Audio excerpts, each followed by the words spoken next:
ആഹാ, എന്ന dance ആണെന്നേ. Election പ്രചരണം കൊഴുക്കുമ്പോൾ അടിയും വഴക്കും തൊഴുത്തിൽ കുത്തും ഒക്കെ ഉണ്ടെങ്കിലും എന്തൊക്കെ ക്രിയേറ്റിവിറ്റി അതിനിടയിൽ പുറത്തു വരുന്നത്. പാരഡി പാട്ടുകളിലൂടെ എന്തൊക്കെ കേൾക്കാം, എന്തൊക്കെ അറിയാം. എന്തായാലും മമതാ ബാനർജിയെ കുറിച്ചിറങ്ങിയ സമാനമായ ഒരു വീഡിയോ പങ്കുവയ്ക്കുന്നവർക്കെതിരെ കേസെടുത്ത സാഹചര്യത്തിൽ എല്ലാവരെയും പോലെ തന്നെ ഞാനും നൃത്തം ചെയ്യുന്നത് കണ്ട് ആസ്വദിച്ചു എന്ന അടിക്കുറിപ്പോടെ മോദി ട്വിറ്ററിൽ പങ്കുവച്ച വീഡിയോ ആണിത്. സംഭവം നൈസിന് മമതയ്ക്കുള്ള ഒരു പണി കൂടിയാണ്. ഇതോടെ വീഡിയോയും ആവിഷ്കാര സ്വാതന്ത്ര്യത്തെ മാനിച്ച മോദിയെയും വാഴ്ത്തിക്കൊണ്ട് BJP സൈബർ ഗ്രൂപ്പുകൾ സജീവമായി തന്നെ പ്രവർത്തിക്കാൻ തുടങ്ങി. വീഡിയോയ്ക്കെതിരെ കേസെടുത്ത മമതയ്ക്കായുള്ള കൃത്യമായ ഒരു രാഷ്ട്രീയ നീക്കം കൂടിയായിരുന്നു അത്. മോദിയുടെ അടുത്ത പണിയാകട്ടെ അത് രാഹുൽ ഗാന്ധിക്കായി ഡെഡിക്കേറ്റ് ചെയ്തുകൊണ്ടായിരുന്നു. अंबानी इनको गाली देना बंद कर दिया, जरूर दाल में कुछ काला है. അദാനിയും അംബാനിയുമായുള്ള മോദിയുടെ അടുപ്പം തുടർച്ചയായി രാഹുൽ ഗാന്ധി വിമർശനം ഉന്നയിക്കുന്ന വിഷയമാണ്. ഇരുവരും ഒന്നിച്ച് വിമാനത്തിൽ യാത്ര ചെയ്യുന്ന ചിത്രവും രാഹുൽ ഗാന്ധി ലോക്സഭയിൽ ഉയർത്തി കാണിച്ചിട്ടുണ്ട്. എന്നാൽ അദാനിയുടെയും അംബാനിയുടെയും പേരെടുത്ത് പറഞ്ഞ് ഇതേ കാര്യം രാഹുലിനെതിരെ മോദി പ്രയോഗിച്ചതാണ് വിചിത്രം. തെരഞ്ഞെടുപ്പ് പ്രഖ്യാപിച്ചത് മുതൽ രാഹുൽ അദാനിയെയും അംബാനിയെയും കുറിച്ച് മിണ്ടുന്നില്ലെന്നും ഇരുവരും പണം ടെമ്പോയിൽ കോൺഗ്രസ് പാർട്ടിക്ക് നൽകിയിട്ടുണ്ടെന്നുമാണ് മോദിയുടെ ആരോപണം. ആരോപണം ഉന്നയിച്ച സ്ഥിതിക്ക് ഇനി അടുത്ത ടേൺ രാഹുലിൻ്റെതാണ്. അതെ, മറുപടി. नमस्कार मोदी जी, थोड़ा सा घबरा गए क्या? नॉर्मली आप बंद कमरों में अदानी जी अंबानी जी की बात करते हो, पहली बार आपने पब्लिक में अदानी अदानी अंबानी बोला. और आपको ये भी मालूम कि ये टेम्पो में पैसा देते हैं. क्या ये आपका पर्सनल एक्सपीरियंस है क्या? एक काम कीजिए, CBI ED को इनके पास भेजिए ना, पूरी जानकारी करिए, इंक्वायरी कराइए, जल्दी से जल्दी कराइए. എനിക്കവർ ടെമ്പോയിൽ പണം തന്നിട്ടുണ്ടെന്ന് നിങ്ങൾ പറയുന്നു. അത് നിങ്ങളുടെ അനുഭവമാണോ? ഒരു കാര്യം ചെയ്യൂ, ഇഡിയെയും CBIയെയും അവരുടെ അടുത്തേക്ക് അയക്കൂ എന്നാണ് രാഹുൽ മോദിക്കായുള്ള മറുപടി വീഡിയോയിൽ പറയുന്നത്. ദേശീയ തലത്തിൽ ഇത്രയധികം വെല്ലുവിളികൾ നടക്കുമ്പോൾ ഇവിടിങ്ങ് കേരളത്തിൽ പോയ കസേര തിരിച്ചു പിടിച്ച സന്തോഷവും കിട്ടിയ കസേര വിട്ടുകൊടുത്ത വിഷമവും രാജ്യമാണോ സംസ്ഥാനമാണോ വലുതെന്നറിയാത്ത സംശയവും ഒക്കെയാണ് പ്രശ്നം. തന്റെ കഠിന പ്രയത്നം കൊണ്ട് മാത്രം വിവാദങ്ങൾക്കും അനിശ്ചിതങ്ങൾക്കും ഒടുവിൽ 2 മാസത്തെ ഇടവേളയ്ക്ക് ശേഷം കോൺഗ്രസിന്റെ ഗർജിക്കുന്ന സിംഹം KPCC അധ്യക്ഷ സ്ഥാനത്തേക്ക് തിരിച്ചെത്തിയിരിക്കുകയാണ് നമ്മുടെ K സുധാകരൻ. താൽക്കാലിക ചുമതലയുണ്ടായിരുന്ന MM ഹസനും പ്രതിപക്ഷ നേതാവുമൊക്കെ ഒന്ന് മാറി നിന്നെങ്കിലും തിരിച്ചെത്തിയ സുധാകരനെ കിട്ടിയ സ്വീകരണം ഒന്ന് കാണേണ്ടത് തന്നെയായിരുന്നു കേട്ടോ.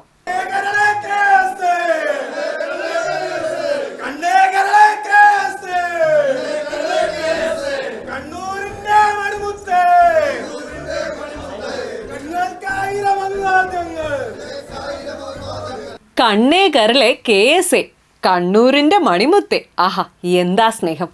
ഞാനൊരു കിടിലൻ തന്നെ. KPCC പ്രസിഡന്റ് ആയിട്ടും ഇലക്ഷന് നിൽക്കാൻ ഞാൻ തന്നെ വേണമെന്നൊക്കെ പറഞ്ഞ് സ്റ്റാറായി പോയ സുധാകരൻജി മത്സരിക്കാൻ പോയപ്പോൾ ഹസന് ചാർജ് കൊടുത്തിട്ട് പോയി. തിരികെ ഏറ്റെടുക്കാൻ വന്നപ്പോൾ എന്ത് പറ്റി? ഹസനെയും മറ്റു നേതാക്കളെ ഒന്നും കണ്ടില്ലല്ലോ. എന്താ മാഷേ, പിണക്കമാണോ? കൺവീനർ സ്ഥലത്തില്ല, അദ്ദേഹം പുറത്തു പോയിരിക്കുന്നു. എന്തോ ഇതൊരു ചാർജ് കൈമാറലൊന്നുമല്ല, ഇതൊരു പൊളിറ്റിക്കൽ പ്രോസസ്സാണ്. മനസ്സിലായി? രണ്ടും രണ്ടാ. ഓൾ ഇന്ത്യ കോൺഗ്രസ് കമ്മിറ്റി നിശ്ചയിച്ച പ്രകാരമാണ് ഞാൻ ഇവിടെ വന്നിരിക്കുന്നത്. ഹസനും വരുന്നത് അതുപോലെ തന്നെയാണ്. അതുകൊണ്ട് ഹസന്റെ ഒരു സാന്നിധ്യം ആവശ്യമില്ല എന്ന് പുള്ളിക്ക് തോന്നിയിട്ടുണ്ടാകും. പക്ഷെ എങ്കിലും അദ്ദേഹത്തിന് ഒരു പ്രസൻസ് ആവശ്യമായിരുന്നു എന്ന് ഞാൻ കരുതുന്നു. സാന്നിധ്യത്തിന് എനക്കൊരു പ്രയാസവും തടസ്സവും. ഞാൻ എത്തുകൊണ്ട് ഹസനെ വിളിച്ച് ചോദിക്കും. ആളില്ലാത്തത് കൊണ്ടാ വരാത്തതെന്ന് പറഞ്ഞ് സ്വയം സമാധാനിക്കുമ്പോഴും എന്നാലും ഒന്ന് വരാമായിരുന്നു എന്ന പരിഭവം അറിയാതങ്ങ് പറഞ്ഞുപോയി എന്ന് വേണമെങ്കിൽ പറയാം കേട്ടോ. സുധാകരൻജിയുടെ പ്രവർത്തനങ്ങളൊന്നും അത്ര പോരാന്നുള്ളൊരു വിമർശനം പാർട്ടിക്കുള്ളിൽ തന്നെ ഉണ്ടായിരുന്നല്ലോ. പിന്നെ തിരിച്ചുവരവ് തിരഞ്ഞെടുപ്പ് ഫലം വന്നിട്ട് പയ്യെ തീരുമാനിക്കാമെന്നും ഒരു ടോക്ക് ഉണ്ടായിരുന്നു. ഇനി കസേര നൈസായിട്ടങ്ങ് ഒഴിവാക്കാനുള്ള പല നീക്കവും അവിടെ നടന്നിട്ടുണ്ടോ? വലിക്കാനോ? എന്തിന് എന്തിന് വലിക്കാൻ? ആരെ വലിക്കാൻ?